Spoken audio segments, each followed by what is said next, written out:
अस्सलाम वालेकुम dear students.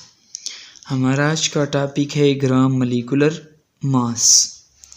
Dear students, इससे पहले हमने ग्राम एटॉमिक मास पढ़ा है, अब हम पढ़ रहे हैं ग्राम मॉलिक्यूलर मास। तो इसकी डेफिनेशन हम कुछ इस तरह करते हैं। The molecular mass of substance expressed in grams is called gram molecular mass or gram molecule of that substance। Dear students, मतलब ये है कि किसी सब्सटेंस का मॉलिक्यूलर मास जब हम ग्राम में ले ले तो उसे हम ग्राम मॉलिक्यूलर मास या shortly gram molecule of gram molecule कहते हैं। और इसका भी जनरल नेम या दूसरा नेम मोल है। डियर स्टूडेंट्स, इसकी मिसाल हम कुछ इस तरह लेते हैं कि वाटर का मॉलिक्यूलर मास अगर हम जमा करते हैं, मिसाल के तौर पर वाटर में 2 हाइड्रोजन, जिसका हाइड्रोजन का एटॉमिक मास 1 और 1 ऑक्सीजन, इसका एटॉमिक मास 16 है। तो 2 × 2 और 16 × 16, 16 जमा 2 18 बनता है। तो ये 18 जो है ना क्या है, मॉलिक्यूलर मास है वाटर का। अब हमने इसको ग्राम में एक्सप्रेस कर लिया तो ये ग्राम मॉलिक्यूलर मास ऑफ वाटर बन गया। ग्राम मॉलिक्यूलर मास ऑफ वाटर जो है ना वो 18 ग्राम है, जिसे हम 1 मोल भी कहते हैं। इस तरह ग्राम मॉलिक्यूलर मास हम कार्बन डाइऑक्साइड का भी कैलकुलेट कर सकते हैं, जो कि 44 आता है। और इसको जब हम ग्राम में एक्सप्रेस करते हैं तो उसे 1 मोल भी कह सकते हैं।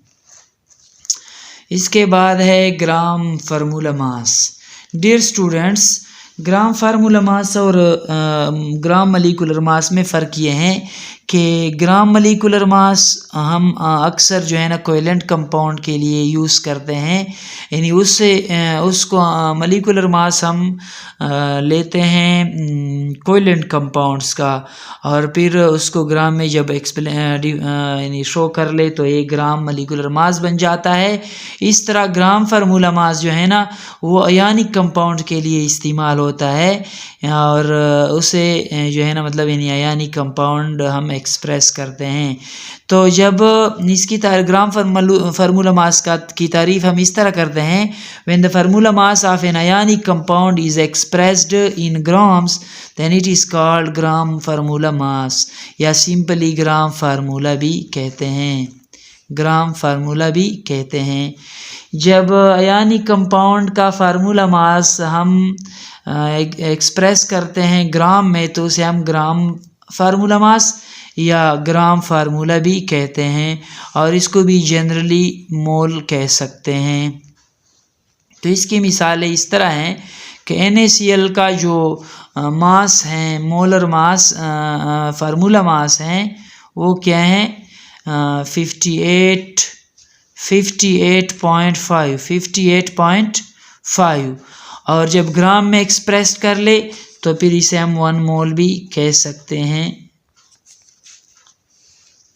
इस तरह डियर स्टूडेंट्स, ग्राम फार्मूला मास हम अगर कैल्शियम क्लोराइड का ले ले तो 111 ग्राम बनता है, यानी 111 ग्राम बनता है। क्यों, कैसे कि कैल्शियम का एटॉमिक मास 40 है, क्लोरीन का 35.5 है, तो 35.5 मल्टीप्लाई बाई 2 71 बनता है। 71 40 के साथ जमा कर लें तो 111 ग्राम बनता है। तो डियर स्टूडेंट्स, जब हम फार्मूला मास को ग्राम में ले ले तो ग्राम फार्मूला मास बनता है, और मॉलिक्यूलर मास को जब हम ग्राम में ले ले तो ग्राम मॉलिक्यूलर मास बनता है, और इन दोनों को हम मोल कह सकते हैं। ग्राम मॉलिक्यूलर मास जो है ना वो हम कोवेलेंट कंपाउंड के लिए इस्तेमाल करते हैं, और ग्राम फार्मूला मास जो है ना वो हम फार्मूला यूनिट यानी कंपाउंड के फार्मूला यूनिट के लिए इस्तेमाल करते हैं। डियर स्टूडेंट्स, उम्मीद है आपको इसमें कोई मसला नहीं होगा। अगर इस हवाले से कोई सवाल हो तो कमेंट सेक्शन में आप लोग पूछ सकते हैं, मैं इंशाल्लाह उसका जवाब दूंगा। अस्सलाम।